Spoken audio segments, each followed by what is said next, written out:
chute d'un empire. L'industrie de la musique sous le choc total. Hypocrisie? Sincérité? Honnêteté? Abus de pouvoir? L'importance de l'éthique. Le pouvoir révèle l'homme, il ne le change pas. Ce proverbe rappelle que le véritable caractère d'une personne se manifeste lorsqu'elle est placée en position d'autorité ou de pouvoir. Face au scandale, il est essentiel de rester fidèle à ses valeurs et d'agir avec intégrité, car c'est dans les moments de puissance que nos véritables intentions et qualités sont mises à l'épreuve. Bonjour et bienvenue sur Richesse Intemporelle, la chaîne où nous faisons ressortir nos richesses de tout temps, y compris des événements marquants de notre époque. Aujourd'hui, nous abordons un sujet brûlant qui fait beaucoup parler. Je vais vous dire la chose l'affaire la plus fou P. de Diddy. Derrière les paillettes et la célébrité, cette affaire révèle des aspects sombres de l'industrie musicale et des relations de pouvoir mondiales. Découvrons ensemble le déroulement de cette histoire et surtout le commencement de la descente aux enfers. Quelles sont les leçons à tirer de cette histoire? Restez avec nous pour découvrir ce qu'il en est vraiment.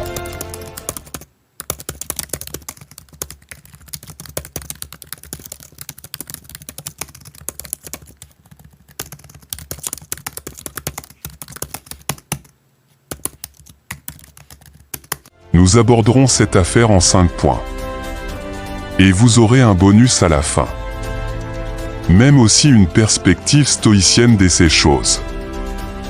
Oui, nous allons en tirer nos richesses, peu importe le temps. Positif oblige. Accrochez-vous. 1. Les accusations et l'arrestation. Depuis fin 2023 et jusqu'en 2024, Sean Combs fait face à plusieurs accusations graves de nature criminelle.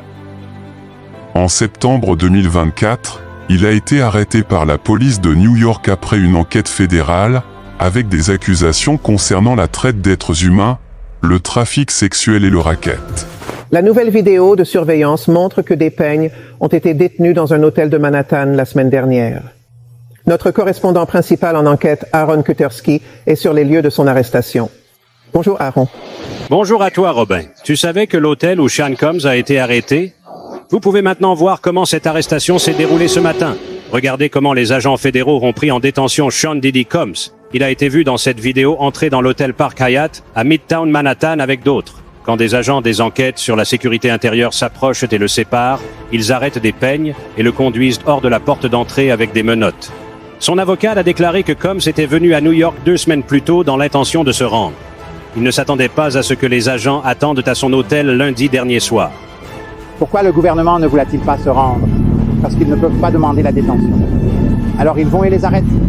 Ils arrêtent le gars qui est venu à New York pour se rendre. Un jour plus tôt, il a vu des peignes à New York avec sa famille, apparemment en bon esprit. Combs a plaidé non coupable des accusations principales telles que le complot de racket, le trafic sexuel et la prostitution au centre de l'affaire. Une vidéo de 2016 obtenue par CNN montre Combs attaquant violemment Cassie, sa petite amie de l'époque, avant de la traîner vers une chambre d'hôtel.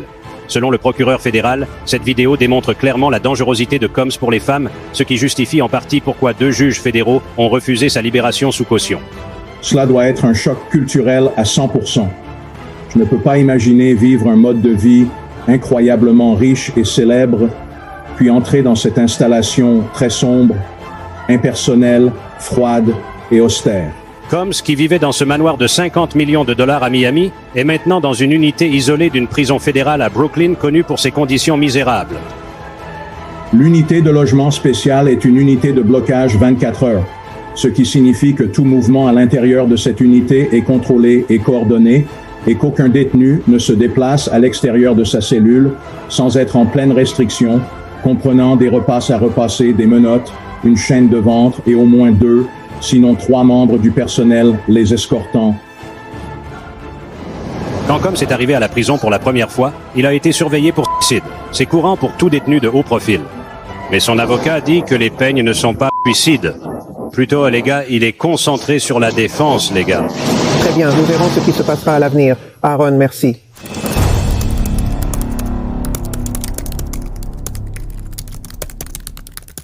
Nous sommes déçus de la décision du bureau du procureur des États-Unis de continuer ce que nous estimons être des poursuites injustes à l'encontre de M. Combs.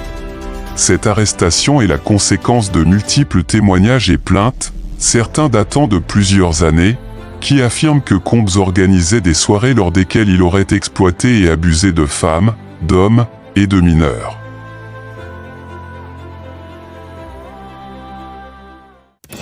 Les victimes et la nature des accusations. Des dizaines de personnes, y compris des mineurs, ont affirmé avoir été victimes d'abus sexuels, d'agressions physiques et d'autres formes de maltraitance lors de ces événements. Ces plaintes proviennent d'hommes et de femmes, certains affirmant avoir été drogués avant de subir ces agressions. Il est rapporté que des faits criminels se seraient déroulés sur plusieurs années, impliquant des collaborations avec d'autres célébrités et organisateurs d'événements. Nos chers amis africains disent avec raison. 99 jours pour le voleur, mais un seul jour pour le grand patron. En effet, le point de chute de Diddy se fait lorsqu'il est découvert, en train de molester une fille, Cassie Ventura. L'affaire entre P. Diddy, Sean Combs et Cassie Ventura, surnommée Cassie, a refait surface en novembre 2023 lorsqu'elle a intenté une poursuite civile contre lui pour agression sexuelle, violence et manipulation psychologique. Dans sa plainte, la courageuse Cassie affirme avoir été abusée physiquement et émotionnellement par Diddy pendant leur relation de près de 10 ans. Elle accuse également Diddy d'avoir organisé des événements sexuels non consensuels. Quelques jours après le dépôt de la plainte, les deux parties ont annoncé un règlement financier à l'amiable, mettant fin au litige. 3 enquêtes fédérales et preuves accumulées. L'enquête fédérale contre Sean Combs a permis de recueillir une vaste quantité de preuves, y compris des témoignages directs de victimes, des images et des documents incriminants liés à ses activités criminelles présumées. Les perquisitions effectuées à ses résidences à Miami et Los Angeles en mars 2024 ont contribué à l'accumulation de ces preuves, renforçant le dossier contre lui. 4. L'impact sur la carrière de P. Diddy.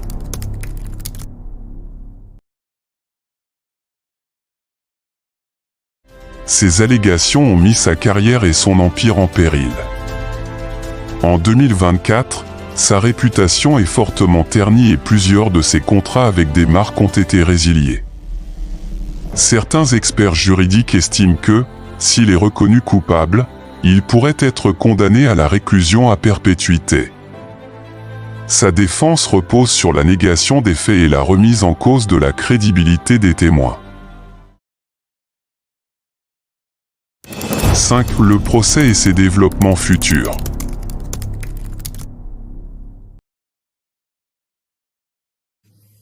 Bonjour tout le monde.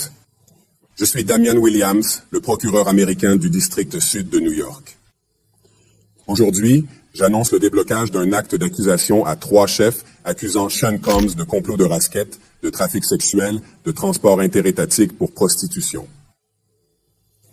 L'acte d'accusation allègue qu'entre au moins 2008 et aujourd'hui, les victimes violentées, menacées et contraintes pour réaliser ses désirs sexuels, protéger sa réputation et cacher sa conduite comme une légende.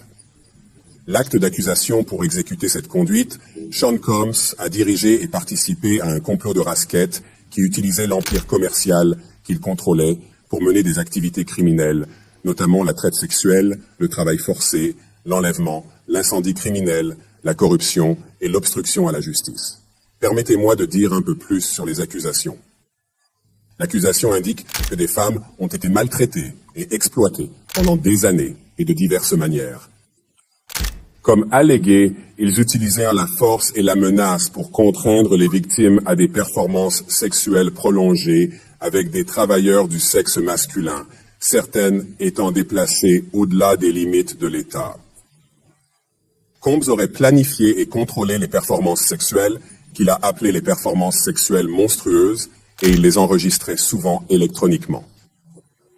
Le monstre durait parfois des jours à la fois, impliquait plusieurs travailleuses du sexe commercial et impliquait souvent une variété de stupéfiants tels que la kétamine, l'ecstasy et le GHB, qui distribuaient des peignes aux victimes pour les garder obéissants et respectueux.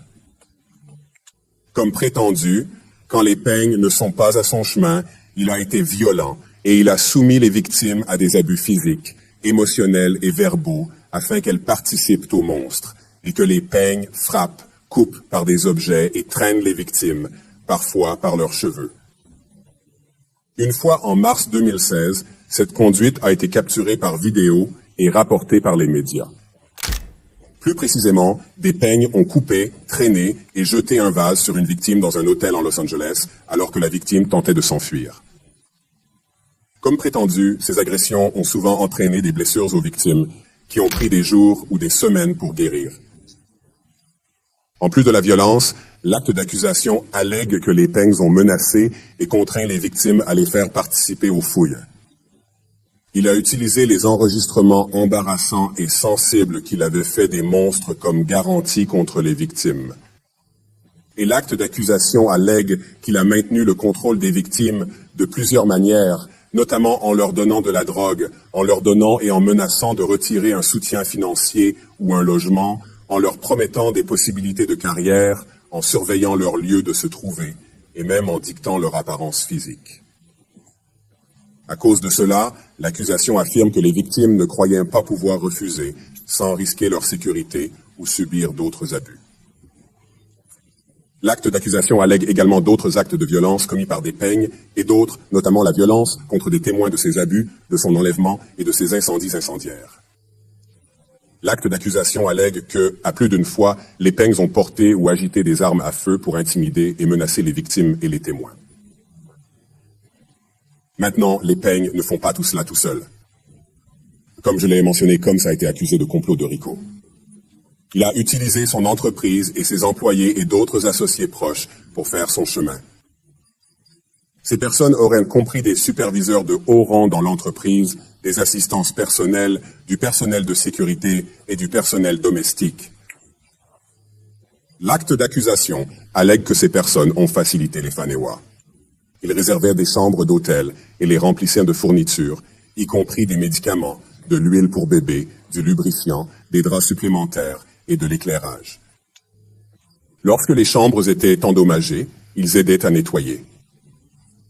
Ils ont organisé que les victimes et les travailleuses du sexe commercial voyageaient pour le monstre, et ils ont livré de grandes quantités d'argent aux peignes pour payer les travailleuses du sexe commercial. L'accusation indique aussi qu'ils cherchaient à couvrir leurs crimes. Lors de l'incident de mars 2016 à l'hôtel de la ville que j'ai mentionné plus tôt, un membre du personnel de sécurité de l'hôtel a intervenu et Combs a tenté de pot de vin le membre du personnel avec une pile d'argent pour s'assurer que ce qui s'est passé était gardé au silence. Comme l'allègue l'acte d'accusation, à la fin de 2023, après avoir fait des allégations publiques sur des crimes de peigne, lui et d'autres ont fait pression sur les témoins et les victimes pour rester silencieux, notamment en appelant les témoins et les victimes et leur donnant un faux récit de ce qu'ils avaient vécu. Et, comme prétendu, les peignes utilisent d'autres pour aider à dissimuler ces abus en surveillant et en empêchant les victimes de quitter un lieu afin de dissimuler leurs blessures ou en trouvant et en communiquant avec une victime qui avait tenté de fuir. Cela fait partie de cette enquête. En mars de cette année, des agents spéciaux de HSI ont exécuté des mandats de perquisition dans les résidences de Combs à Miami et Los Angeles. Ils ont également exécuté un mandat pour les appareils électroniques de peigne. Lors de ces perquisitions, les agents ont saisi des preuves des crimes inculpés dans le présent acte d'accusation. Ils ont saisi des armes à feu et des munitions, dont 3 armes de 5 ans et un magasin à tambour de grande capacité. Ils ont également saisi des preuves des monstres, des appareils électroniques contenant des images et des vidéos des monstres avec plusieurs victimes. Et ils ont saisi des cas des genres de lubrifiants personnels et d'huile pour bébé qui peignent un personnel auraient servi de stocker les chambres d'hôtel pour les monstrueux. Plus de 1000 bouteilles au total. Voici quelques articles que nous avons récupérés lors des recherches.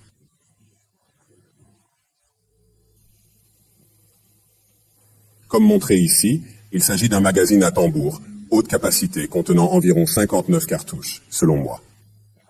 J'ai également mentionné que vous avez récupéré 3 ou 15. Il s'agit d'une prise de gros plan de l'un des Arkeens, et vous pouvez voir ici que le numéro de série a été complètement décomposé. Voici une autre photo montrant plus de munitions ainsi que des parties de 2 Arkeens ici présentes. Maintenant, je veux être clair sur 2 choses. Premièrement, ce bureau est déterminé à enquêter et à poursuivre quiconque s'engage dans la traite sexuelle, peu importe à quel point vous êtes puissant, riche ou célèbre. Personne ne devrait douter de notre engagement à ce sujet.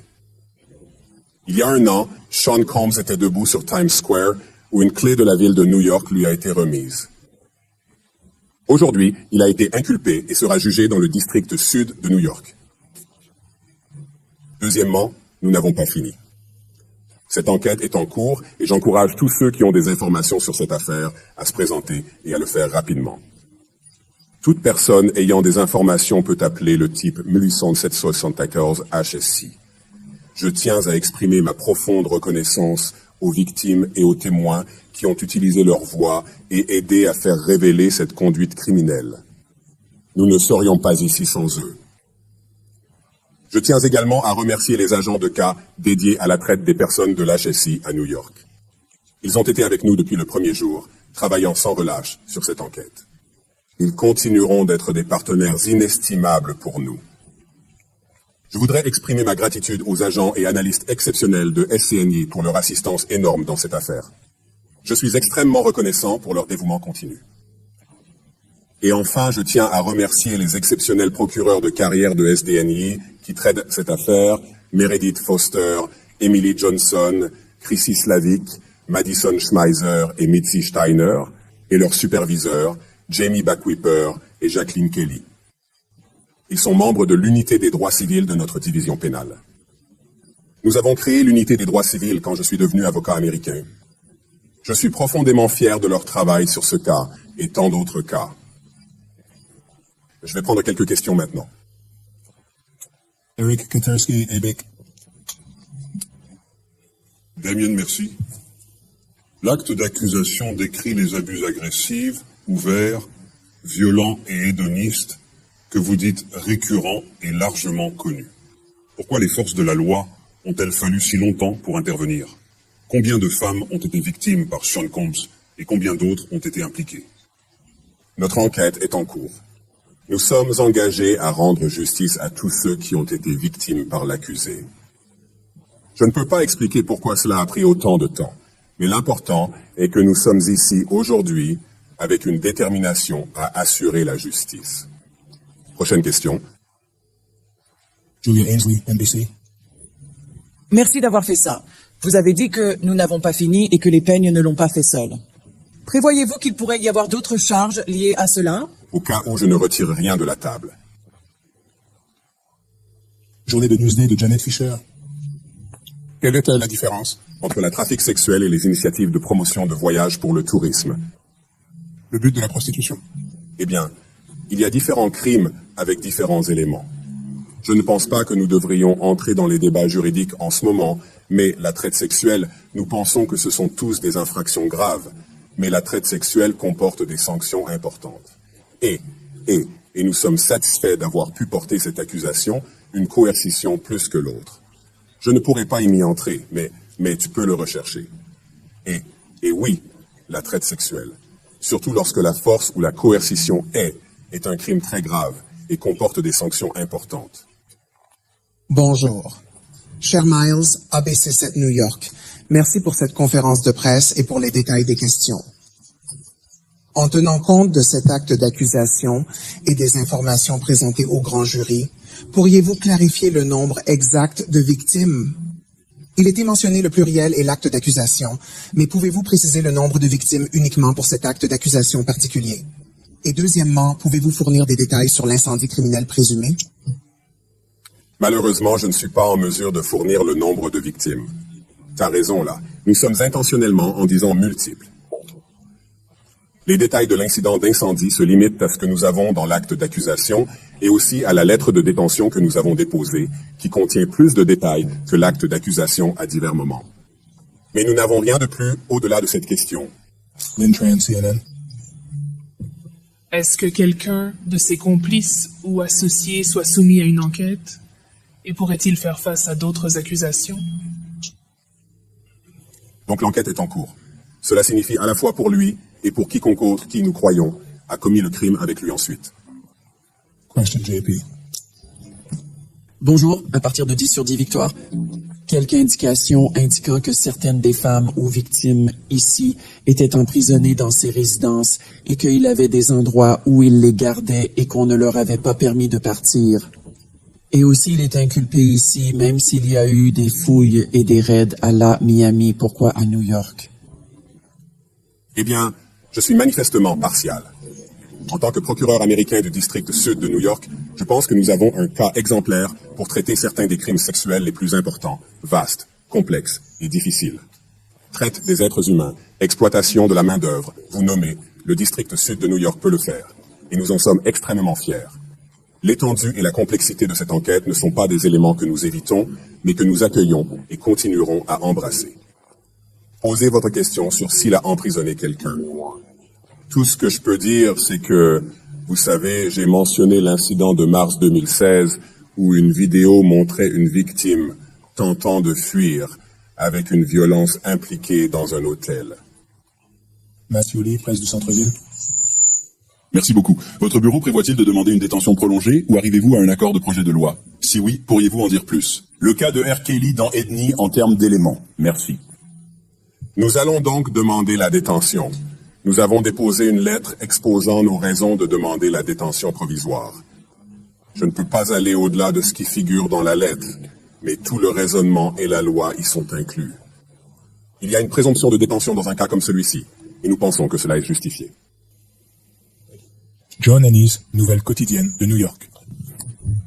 Merci.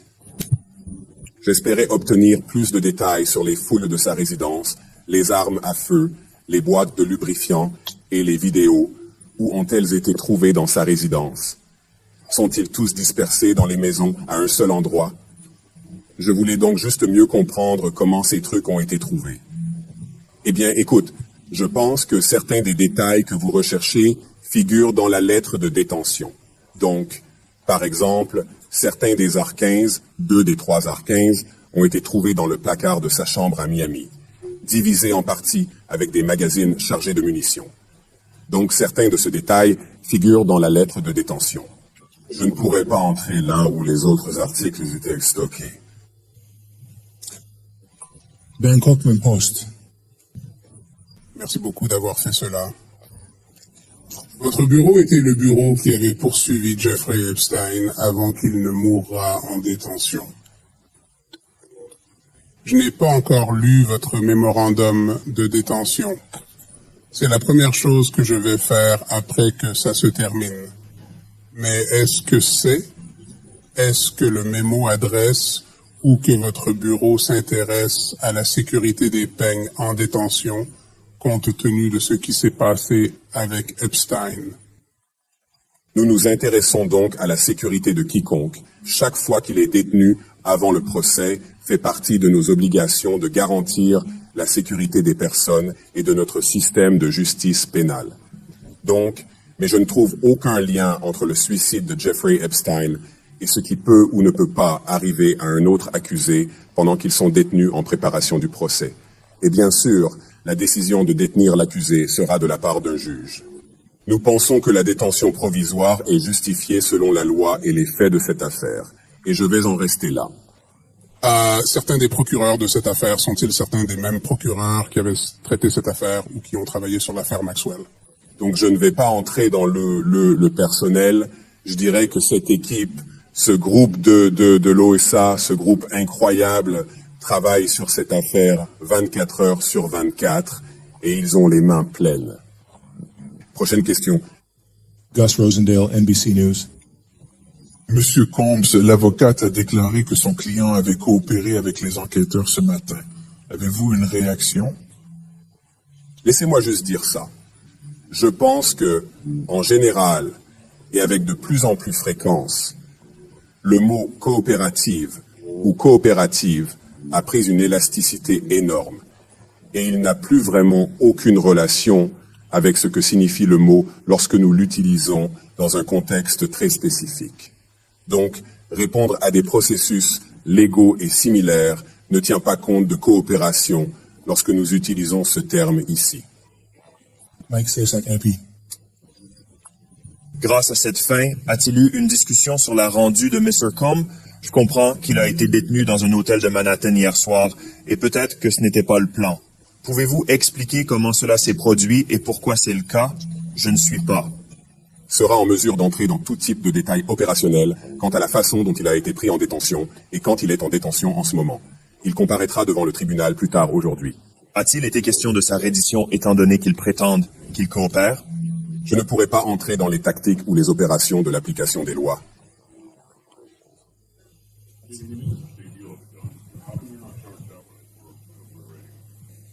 Eh bien, je ne peux pas entrer dans la décision de facturation. Il est très significatif pour nous que des armes soient possédées comme nous l'alléguons dans l'acte d'accusation. Vous savez, une partie de la raison pour laquelle cette conduite était si répandue et nocive était parce que les victimes et d'autres ne se sentaient pas nécessairement à l'aise de lui refuser ses souhaits, comme nous l'alléguons, à cause de la présence d'armes à feu. Je devrais le laisser là. Merci. Dernière question, Jacob Chamison. Jacob Chamsey est un initié d'affaires. Merci. Étant donné qu'il est le seul accusé dans cette affaire et que vous alléguez qu'il fait partie d'un complot impliquant des membres de ces entreprises, prévoyez-vous un acte d'accusation substitutif qui portera des allégations contre d'autres membres de ces entreprises ou d'autres co-conspirateurs également? Encore une fois, je ne peux rien retirer de la table. Tout est possible. Notre enquête est très active et continue. Et je pense que beaucoup d'entre vous qui couvrent ce bureau savent que lorsque nous disons de telles choses, les développements sont certainement prévisibles. Mais je ne peux pas les prédire assis ici aujourd'hui. Très bien, merci à tout le monde. Merci à tout le monde. Le procès contre Sean Combs est toujours en cours.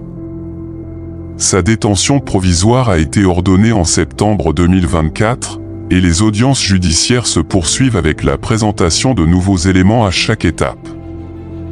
Les experts s'attendent à ce que le procès soit long et complexe, compte tenu de la gravité des accusations et du nombre de plaignants impliqués.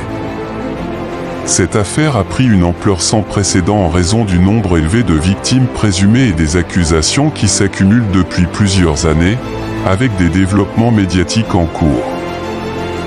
Alors mes chers, en vue de tout cela, n'avez-vous pas besoin que l'on se rappelle quelques leçons de vie que l'on peut tirer de l'affaire P. Diddy,